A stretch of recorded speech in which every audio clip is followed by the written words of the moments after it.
So my first thing that I want to talk about is the term high on a hog. My Mhm. grandmother, I'm from Chicago, live in New York, but the Chicago thing is a mainstay. Mhm. And my grandmother was from Mississippi. And Mhm. high on a hog and those Southern terms were always frequent. And she used to say they ate everything from the rooter to the tutor. That's And I right. think it was shown in the documentary when you had like the chopped barbecue hog head. I was like, Mhm. oh, wow. I've seen hog head cheese, but I hadn't seen that.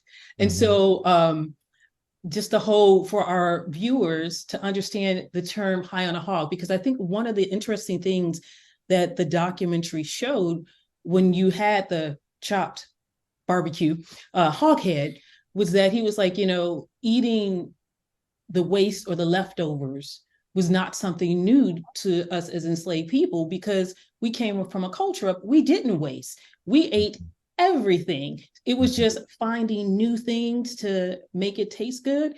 So I was wondering if you could go a little bit into high on a hog, what that means for us, and also just curious about how did the documentary come about.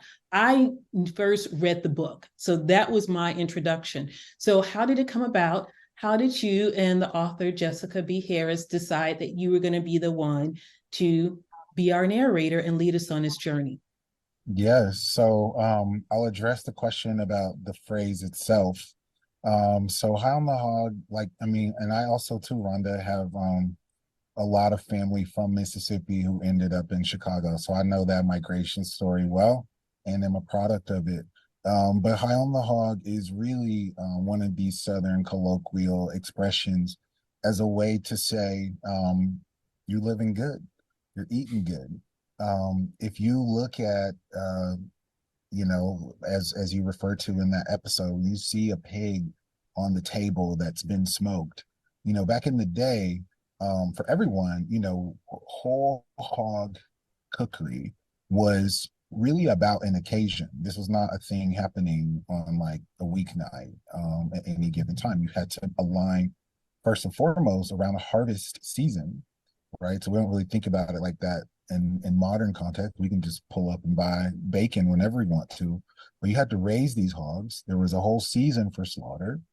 And the on the hog itself, obviously there are more choice cuts of meat.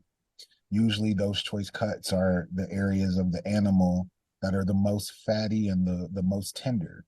So these tend to be the choice cuts of the meat that are not like the muscly parts, right?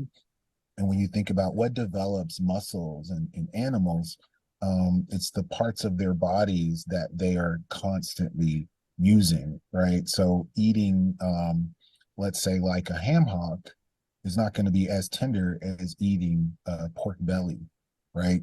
And so the phrase itself actually literally refers to where you're eating on the animal.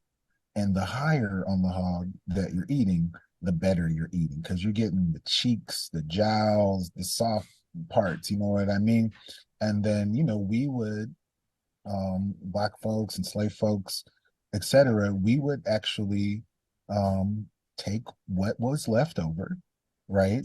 And the parts of the pig that were discarded became foundational, not only for our sustenance in our culture, but like the ways in which we took the less desirable parts of everything, in this case, the animal, and remixed it, put a little sauce on it, put a little stank on it, made it ours, right? And then this becomes part of not only our foodways, but as I was saying earlier, the larger American food story.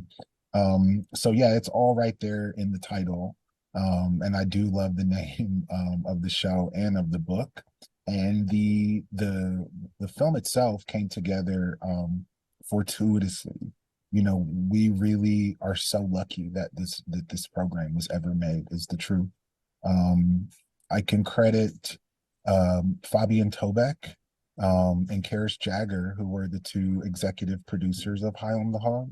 They were really the grand visionaries who wanted to convert the book into an adaptive television series. And I actually was thinking for a while that, I would be like a producer on the show or try to connect talent to the show. And I only found out after working with these two EPs for a couple months, they're like, no, we were actually looking for you to be the host of the show.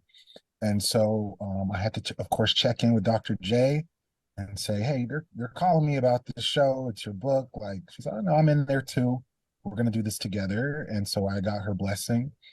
And it's been a remarkable journey for the both of us. She was a luminary and an icon and a hero for me for many years, so it was, and as I say, continues to be a surreal experience because she was like our MJ in the food world.